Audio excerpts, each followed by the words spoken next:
D.K. Shivkumar, Deputy Chief Minister of the State of Karnataka, doing a press conference. Let's listen in. So, ಅದರಿಂದ ನಾವು ಸಂವಿಧಾನದ ಮೌಲ್ಯಗಳನ್ನು ಎತ್ತಿ ಹಿಡಿಬೇಕು ಅನ್ನೋ ದೃಷ್ಟಿಯಿಂದ ಮೊದಲಿಂದ ಕೂಡ ನಾವೆಲ್ಲ ಪ್ರತಿಪಾದಿಸಿಕೊಂಡು ನಾವು ಬಂದಿದ್ದೇವೆ. ಯಾರೇ ಆಗಲಿ ನಾವು ಶಾಸಕರಾಗಬೇಕಾಗಲಿ, ಸಂಸದ ಸದಸ್ಯರಾಗಬೇಕಾಗಲಿ, ಮಂತ್ರಿಗಳಾಗಬೇಕಾಗಲಿ, ರಾಜ್ಯಪಾಲರಾಗಬೇಕಾಗಲಿ, ಜಡ್ಜ್ಗಳಾಗಬೇಕಾಗಲಿ, ಸಂವಿಧಾನದ ಮೌಲ್ಯವನ್ನು ಎತ್ತಿ ಹಿಡಿತೇವೆ ಅಂತೇಳಿ ಸಂವಿಧಾನದಲ್ಲಿ ಪೀಠಿಕೆಯಲ್ಲಿ ಏನು ಮಾತುಗಳು ನಮಗೆ ಬಾಬಾ ಸಾಹೇಬ್ ಅಂಬೇಡ್ಕರ್ ಅವರು ನಮಗೆ ತಿಳುವಳಿಕೆಯನ್ನು ಕೊಟ್ಟಿದ್ದಾರೆ, ಆ ಹಿನ್ನೆಲೆಯಲ್ಲಿ ನಾವು ಕೆಲಸವನ್ನು ನಾವು ಮಾಡಿಕೊಂಡು ಕಾರ್ಯಾಂಗದ ವ್ಯವಸ್ಥೆಯಲ್ಲಿ ನಾವೆಲ್ಲ ನಡ್ಕೊಂಡು ನಾವು ಬಂದಿದ್ದೇವೆ. ಇವತ್ತು ನೇರವಾಗಿ ಗವರ್ನರ್ ಅವರು ಒಂದು ಪತ್ರವನ್ನು ಕಳಿಸ್ಕೊಟ್ಟಿದ್ದಾರೆ ಮುಖ್ಯಮಂತ್ರಿಗಳ ನಮ್ಮ ಚೀಫ್ ಸೆಕ್ರೆಟರಿ ಅವರಿಗೆ. ಈ ರೀತಿ ನಾವು ಪರ್ಮಿಷನ್ ಅನ್ನು ನಾವು ಕೊಟ್ಟಿದ್ದೇವೆ ಅಂತ ಹೇಳಿ ಕಳಿಸ್ಕೊಟ್ಟಿದ್ದಾರೆ. ನನಗಂತೂ ಅರ್ಥ ಆಗ್ತಾ ಇಲ್ಲ. ನಾವು ನಮ್ಮ ರಾಜಕೀಯವಾಗಿ ತಿಳ್ಕೊಂಡ ಮಟ್ಟಿಗೆ ಯಾವ್ದಾದ್ರು ಪ್ರಾಸಿಕ್ಯೂಷನ್ಗಾಗಲಿ ಎನ್ಕ್ವೈರಿಗಾಗಲಿ ಯಾವ್ದಾರು ಇತ್ತು ಅಂದ್ರೆ ಒಂದು ಸಾಮಾನ್ಯ ಒಂದು ಪ್ರಿಮಿನರಿ ಎನ್ಕ್ವೈರಿ ಯಾರು ನಡೆಸಿದ್ದಿದ್ರೆ,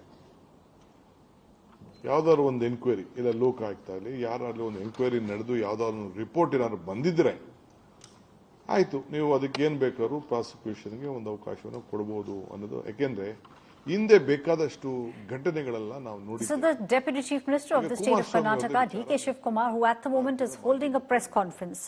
Now let me just tell you what has taken place over the past couple of hours. It all began with the nod that was given by the Governor of the State of Karnataka. He's given a nod for the prosecution of the Chief Minister of the State, Siddaramaiah. Now, Siddaramaiah, the entire cabinet, along with the Deputy Chief Minister, D.K. Shivkumar, were in a huddle. There are legal opinions at the moment which are being sought. And from what we understand from our sources, there are high chances of Siddaramaiah knocking on the doors of the Karnataka.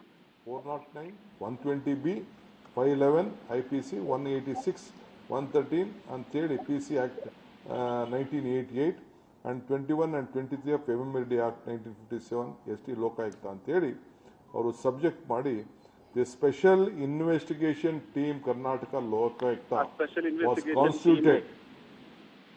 DPR in Lokayukta was constituted 2004 to investigate the case of illegal iron ore mining sanctioned in Karnataka Lokayukta report 22/11/2013 and 6/6/2013. In this regard, investigation officer of the SIT, after conclusion of the investigation, crime number 16/2004, read with 420, 465, 468, 409, 120B ಅಂತೆಲ್ಲ ಬರೆದು with reference to the seeking sanction to prosecute.